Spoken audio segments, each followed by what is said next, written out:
இன்னைக்கு நம்ம மூவி ரிவ்யூவில் பார்க்க போகிற படம் வந்து Spiderman brand new day. Movie review போகிறதுக்கு முன்னாடி நம்ம சேனலில் சப்ஸ்கிரைப் பண்ணுங்க கைஸ், லைக் பண்ணுங்க. படத்தோட லைன் என்னன்னு பார்த்தீங்கன்னா, நியூயார்க்கில் வந்து ஒரு புதுவித பிரச்சனை வருது.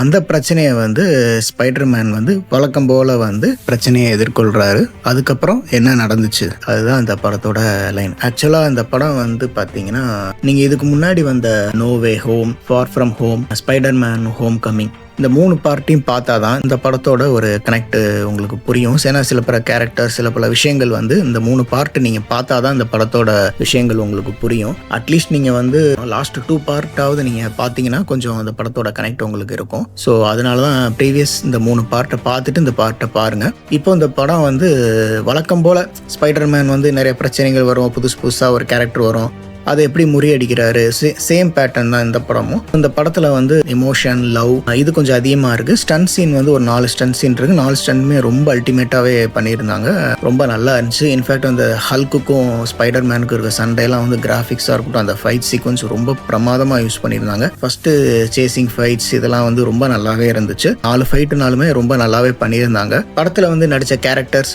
ஏற்கனவே ப்ரீவியஸ் பார்ட்டில் வந்து அதே கேரக்டர்ஸ் தான் அந்த படத்துலேயே வராங்க. எல்லாருமே அவங்க கொடுக்கப்பட்ட கதாபாத்திரங்கள் நல்லாவே பண்ணியிருந்தாங்க. வில்லன் கதாபாத்திரம், அவங்க கொடுக்கப்பட்ட கதாபாத்திரம் எல்லாமே ரொம்ப நல்லாவே பண்ணியிருந்தாங்க. படத்தோட VFX, editing, sound design work, camera work இதெல்லாம் வந்து ரொம்ப அல்டிமேட்டாகவே இருந்துச்சு. கிராஃபிக்ஸ் வந்து எந்த இடத்துலையுமே பிசுறு தட்டாமல் அவ்வளோ ரியலிஸ்டிக்காக சூப்பராக பண்ணியிருந்தாங்க. 3D வெர்ஷனில் தான் நாங்கள் பார்த்தோம். 3D வெர்ஷனில் ரொம்ப பிரமாதமாக இருந்துச்சு. நீங்களும் 3D வெர்ஷன்லேயே பாருங்கள் அந்த படத்தை. இந்த படத்தில் என்ன பிரச்சனைன்னு பார்த்தீங்கன்னா, கொஞ்சம் பேசிக்கிட்டே இருக்காங்களோ, அடுத்தடுத்த சீன் எப்படா நகரும் மாதிரி இருந்தது.